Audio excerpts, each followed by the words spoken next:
ছাত্র জনতার আন্দোলনের মাধ্যমে স্বৈরশাসকের পতন না হলে মানুষের বাক স্বাধীনতা ফিরত না বলে মন্তব্য করেছেন বিএনপির কেন্দ্রীয় নির্বাহী কমিটির সদস্য এম রুহুল কুদ্দুস তালুকদার দুলু।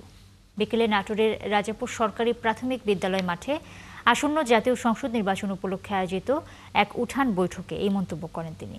দুলু বলেন, আওয়ামী লীগ আমলে দেশে শুধু নির্যাতন হয়েছে, তবে ছাত্র জনতার আন্দোলনের কারণে আজ তাদের পতন হয়েছে। মানুষ বাক স্বাধীনতা ফিরে পেয়েছে, তবে বিএনপি ক্ষমতায় এলে দেশের মানুষ শান্তি ফিরে পাবে।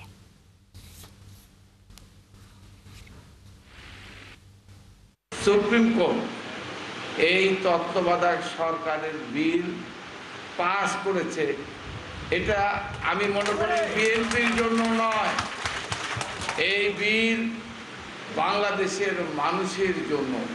এটা একটা বিজয়, এটা বিএনপির বিজয় নয়, এটা বাংলাদেশের মানুষের, সাধারণ মানুষের বিজয় বলে আমি মনে করি।